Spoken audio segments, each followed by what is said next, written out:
আমার সম্পূর্ণ news feed জুড়ে শুধু এখন এই ভিডিওগুলাই আমি সারাদিন শুধু এই ভিডিওগুলাই দেখতেছি। এখানে আমার কোনো আত্মীয় নাই, কোনো কিছু নাই, বাট ঘরে বসে আমার যে খারাপ লাগতেছে, তাহলে একবার চিন্তা করি আমি যে যখন এই বাবা মাগুলো দেখতেছে তাদের বাচ্চাগুলো পুড়ে গেছে, আহত, কত জনের বাচ্চা মারা গেছে, এখনো নিখোঁজ পায়ও নাই, তাহলে তাদের মনের কি অবস্থা।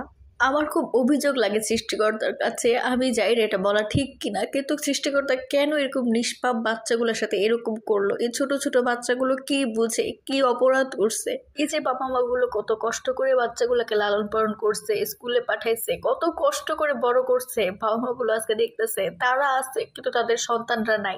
এই কষ্ট তাদেরকে মৃত্যু কাঁদাবে। আমার কথা হলো একটা প্রশিক্ষণের বিমান, এমন বিমান যেটা ভবিষ্যতে ভালোভাবে যাতে চলে, কোনো অ্যাক্সিডেন্ট না হয়, কারো কোনো ক্ষয়ক্ষতি না হয়, তার জন্য ট্রেনিং দেওয়ার জন্য একজন পাইলটের হাতে ছাড়া হয়েছে। তাহলে ওই বিমানটা কিভাবে লোকালের ওপর দিয়ে উড়ে? কারণ সেই বিমানটা এখনো নিজেই জানে না, সেই পাইলট এখনো নিজেই জানে না সে সেফলি বিমানটা চালাইতে পারবে কিনা।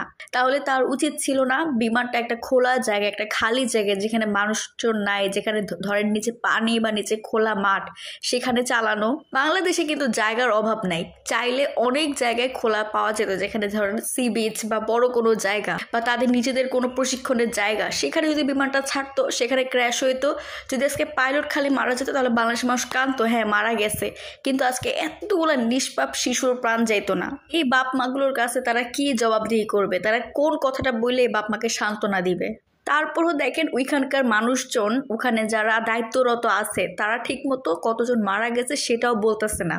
এটা কেন গোপন করা হইতেছে, এইটা আমার মাথায় ঢুকতেছে না। কেন যারা মারা গেছে তাদের বাপ মা কি ভিক্ষা করবে এখন, যে হাত পাতবে যে আমাকে এত লক্ষ টাকা দেন ক্ষতিপূরণের জন্য? যার সন্তান যায় সে বুঝে সন্তান গেলে কত কষ্ট, সেটার ক্ষতিপূরণ কখনোই হয় না। তারা কখনোই হাত পাততে যাবে না যে আমাকে টাকা দেন, আপনারা আমার ক্ষতিপূরণ দেন। কিন্তু এই যে কতগুলো বাপ মা সন্তানকে খুঁজেই পাইতেছে না, নিখোঁজ, তাদের মনে তো একটা সান্ত্বনা দেওয়া অন্তত যে হ্যাঁ তোমার সন্তানকে পাইছি, সে মারা গেছে, তোমরা তার কাফন দাফনের ব্যবস্থা করো, তোমরা তার জানাজা দাও। কিন্তু তারা এটা সম্পূর্ণ অস্বীকার করতেছে। তারা শুধু বলতেছে যে বেশি ক্ষতি হয় না। আরে বেশি ক্ষতি হয় না মানে কি? একটা বাচ্চার যদি জীবন যায় সেটার ক্ষতিপূরণ কি আপনারা দিতে পারবেন?